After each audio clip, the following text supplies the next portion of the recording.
Chapter 13, Birds. Light the candles, she asked, knowing that candles were the only thing to be found in my flat always. She was sitting across from me, at the kitchen table. It was the first time I saw her so close. She was unusually beautiful for the earthly reality, so describing her in words was an absolutely thankless task. Mostly she was silent or spoke mentally, urging me to do or not to do something. Sometimes I did not understand at all why and what for, but she disliked stupid questions. If I asked her about nonsense, she ignored me. At first I was offended, but later I realized that my worthless questions would lose their relevance the next day, thus I began to ask less and less, and feel more and more. She was looking at the flame.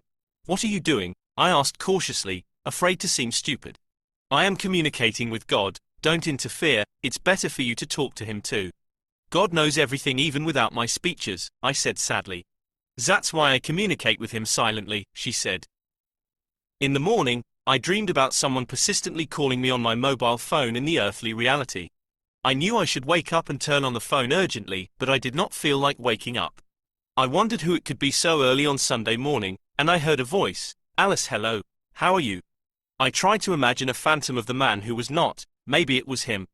The phantom appeared in all its glory, but the voice came not from the phantom, but from someone to the right. "Alice, why are you silent?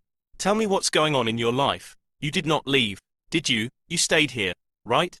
It made me sad, because it was not him. Why wake up? What time was it? Probably around 9 in the morning. I answered something to the voice, at the same time, being tormented by the question, who it was. I still forced myself to wake up, found my phone under the pillow, took it out and turned it on. A minute later, I heard the familiar sound of an incoming message and smiled, since the answer was close. It must have been a message from the telecom operator saying, "This subscriber has called you today at that time." Imagine my amazement when I read a short message by Nonna. "Alice, it's me who called you." "How are you?" asked the teacher, carefully looking somewhere very, very deep inside me. "You were able to combine the earthly and another realities. You became a teacher." "I don't know what to do. I have to create something important for the world, but what exactly? Nothing interests me, nothing holds me here. I want to live, but I don't see my future." Previously, I always knew where I was going and what for. I set goals and put the puzzles together, but I did everything I could and indeed wanted to do. The only one who could keep me here is the man who was not. However, he is not either. People like you, Alice, tend to be lonely. You know it perfectly well. You need to find something that hooks you. I have been going through various options for several minutes, but your brain is rejecting them. Not yours. The scale is not yours. Let's set up a program. Let another reality tell you the option. I see one more problem also. You were broken, like a vase, into small pieces. You lost your integrity. How could it happen? I was surprised. You did not break the laws of another reality, but someone from there did it. He is not here. You have gone too far, Alice. I have rarely met people who went so far. It's very dangerous. I am shown a black shadow now. It broke you up not long ago, when you walked there. Did I walk too far? Someone did not want that. They managed to break you because you lost your goal. Set a clear goal. What are you going there for? It helps you stay focused and integrated. Otherwise, when you find yourself in another reality, you disintegrate and become absolutely defenseless and vulnerable. They can do anything to you. Attach parts of another one and take mine away before assembling? Exactly. As a result, you can come back different, assembled differently. However, you were hit purposefully. You came back the same, but the inner connections were broken. What about in a dream? Firstly, most people don't go there in the dreams. Secondly, we have protection of the subconscious program. If something is wrong, one is immediately thrown back into the body. Of course, any program can be hacked, but you go to other places and not just in your dreams. Moreover, you must remember that you don't have a guard. You do everything by yourself. You came here on your own. You open the door yourself and go there for a walk. Therefore, you have to protect yourself there too. No one to count on. What to do with it now? I will have to direct you to the center of the universe, guide you through the crystal. Relax. Everything will be fine. Just don't forget for a moment about your goal, what you were going there for. I got on the plane. So they call here a variety of artificial birds bred by people who, apparently, really wanted to fly, but had no wings. Funny, people were smart enough to come up with such a complex bird, but they still have not recalled that in order to take off and fly, and even move in spaces, it's not at all necessary to resort to such sophistications. Iron birds don't fly of their own accord, they will never become real birds. Meanwhile, a man is a real bird, who just does not want to spread the wings given from birth. Of course, they are invisible to earthly vision, but if you close your eyes, I closed my eyes, the plane took off. Perhaps, having failed to find the stairway to heaven, people invented iron birds to rise above the clouds, and find God there, and talk about all sorts of different things, everyone about one's own. People are always looking somewhere very far for something that's actually very, very close and, as a rule, within themselves. Anyhow, I love iron birds. I love the planes which fly away, no matter where, because it feels like moving forward. The main thing is ahead and not back. I don't like going back. I had a business trip to an exhibition in Italy, the country where I had been many, many times and felt at home. I spoke Italian as a native, knew several local dialects. Many of my friends, including Maria the clairvoyant, lived in Italy. That time I did not want to go there, because Ram was coming to my city. However, I could not refuse the business trip, since the bosses, well versed in the earthly reality, understood nothing about another one. Therefore they were the bosses. It was snowing in my city. Meanwhile there was green grass in the city of Am. The company, our business partner, booked me a hotel with a huge number of stars. People assign stars to hotels. Why stars? They could have assigned something else, for example birds. Why are birds worse than stars? I learnt already that people are strange creatures. One of them once came up with something, and now it's accepted as the way it is here. Nobody even thinks why and why accepted. Accepted by whom? For what purpose? Is there any divine meaning? As a rule, it makes no sense, just the way to do, and everyone does what is accepted, because they are afraid of not being like everyone else, of not being accepted by others, and they stop being themselves, being birds, even in their souls. People put on masks that gradually merge with their real faces and lose themselves. The exhibition was to open the next day. It was about 6 in the evening, so I wanted to take a walk around the city center. I left my things in the room and asked the receptionist the way to Cathedral Square. There is a tram stop right in front of the hotel. It's about 40 minutes to Cathedral Square. How is our tram stop called? I asked, as it seemed to me, a completely harmless question. But the man hesitated, as if he did not want to answer, so I explained, when I go back, it will be already dark. What if I pass it by? No, the man sighed, you won't pass it by. This is the final stop, called cemetery. There is the largest cemetery in the city nearby. I could not help but laugh. A 5-star hotel in the cemetery, feel at home, stay at our hotel and you are guaranteed an unforgettable experience. Great ad, admit it. It was strange that no one had used it yet. Anyhow, in the name of the final stop of the local tram one could see a certain divine meaning. Having entered the tram, I noticed on the wall the rules for traveling on that type of public transport. If you ever find yourself in the city of Am, and not alone, but with a cat or a dog, I advise you to read the text in advance.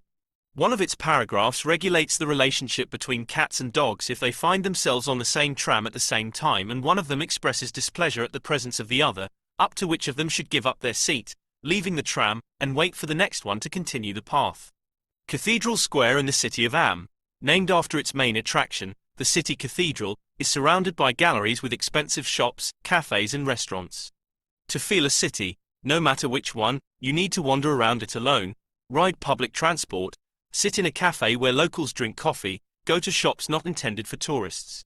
You can read a smart book about the city, visit its sites, listen to a guide, but you won't be able to feel its soul if you don't stay face to face with it at least for a while.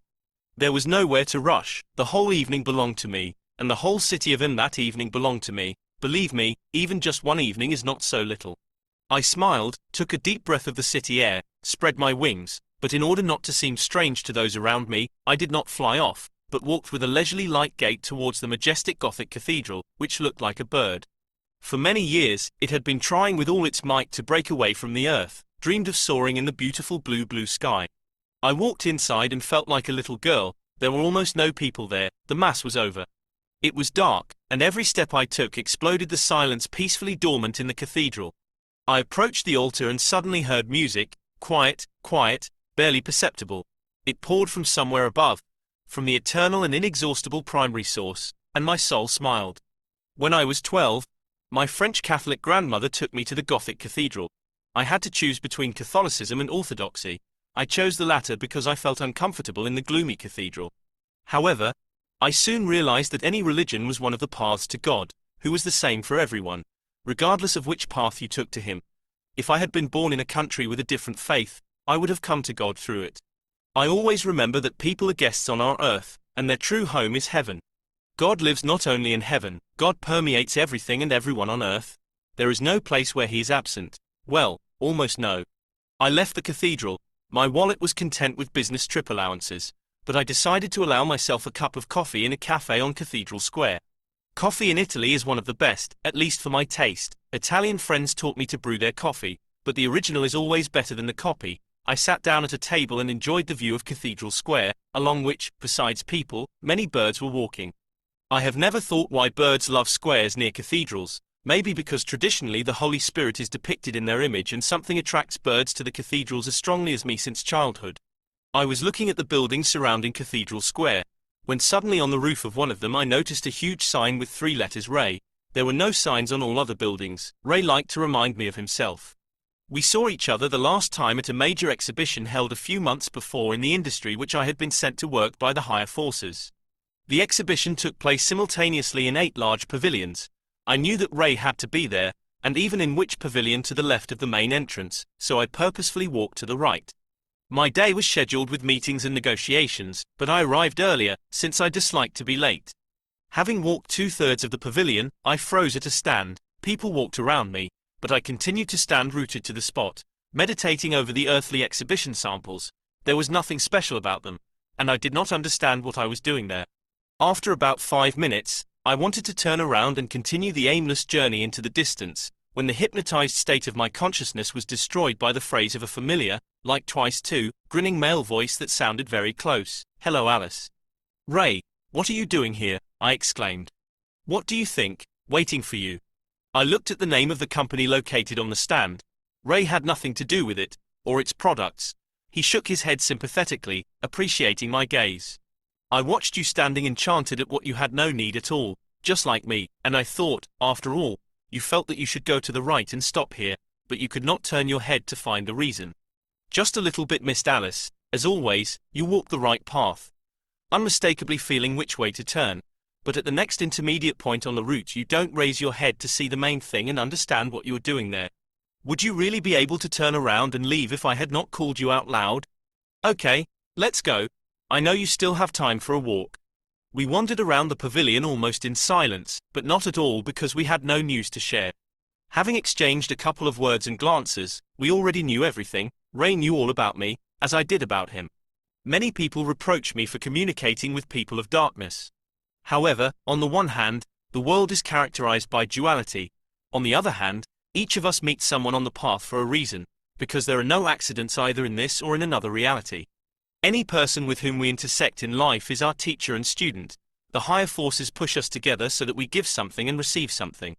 Ray taught me the universal laws inexorable for everyone, in particular, to accept people as they are, or simply not to communicate with those whose essence is completely unacceptable to you.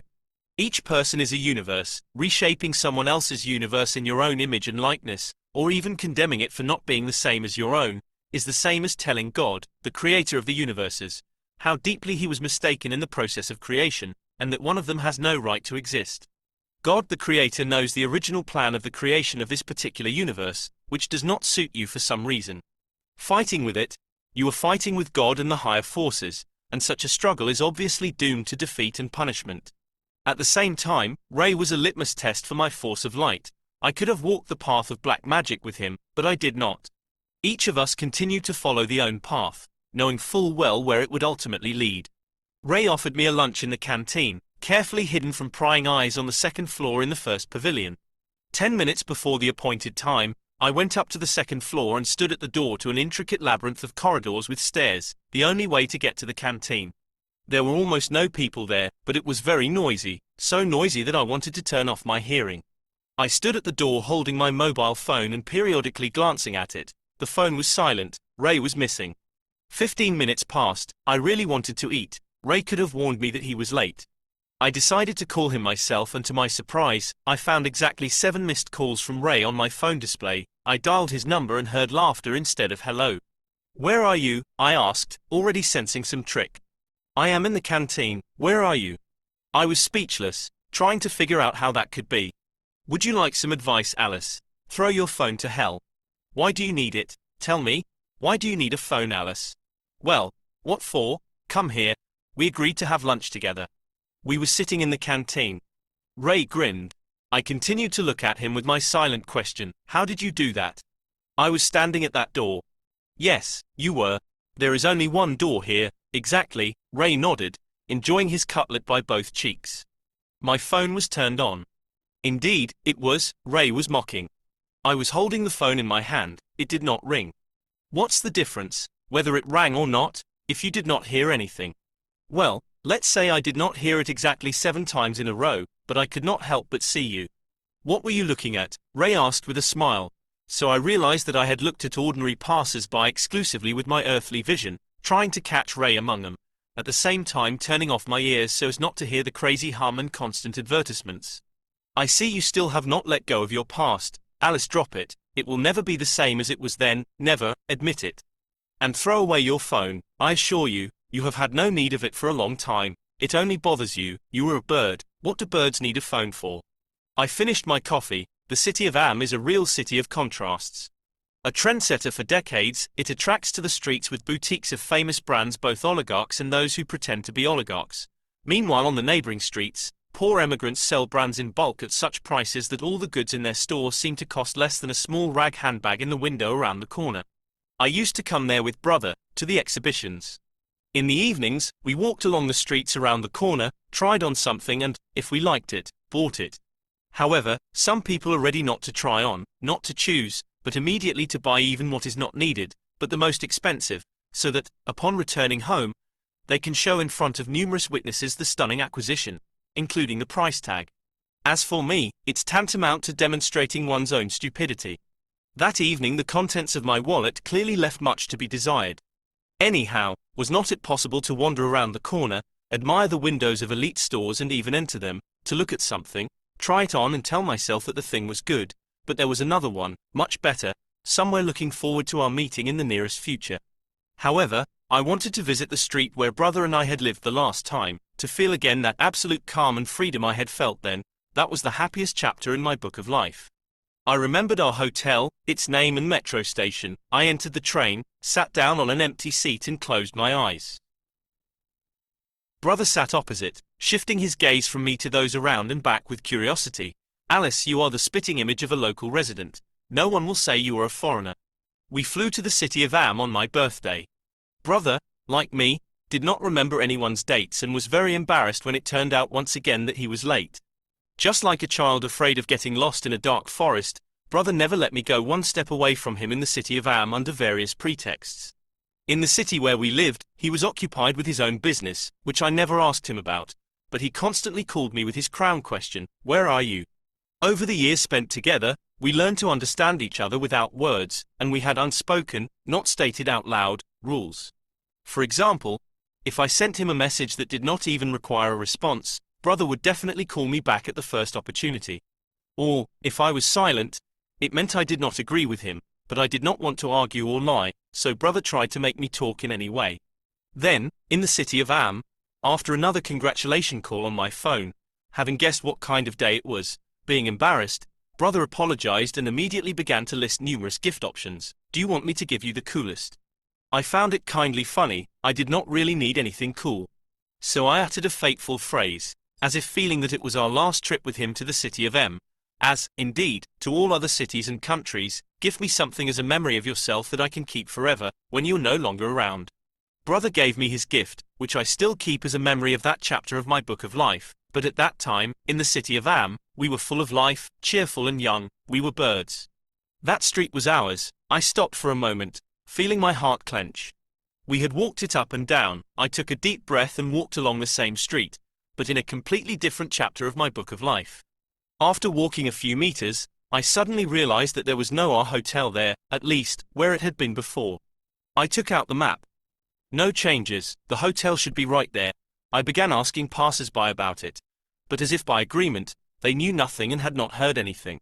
I walked along the street for quite enough, recognizing on the way every house, every shop, every kiosk where they sold tickets for the metro and tram. Having reached the last house, I crossed the road to return to the metro station on the opposite side, and everything was repeated. Familiar houses, shops, kiosks. We had bought a lot of shirts for brother in that shop, and there, yes, in the next one, I had bought myself cool clothes when brother reluctantly let me go for a walk alone. But after half an hour he could not stand it and called with an offer to join me. I entered the shop. The same cool clothes, of course, were no longer in sale, and naturally, I disliked everything that was there. I left the store and immediately froze, finding right in front of me Death. Yes, it was Death, in a long black cloak with a hood, with a scythe over the shoulder. I closed my eyes and opened them again. Death was looking at me from the depths of the hood, holding out a flyer and exclaiming in the local dialect, "Live here and now." I shuddered, but did not take the paper invitation to follow Death. I sent it to hell, not very politely, in the same local dialect. Death obediently headed there, pestering people who came under its scythe along the way.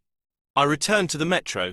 There was no hotel on that side of the street either. It was already completely dark and sad. Time to go back to the hotel in the cemetery.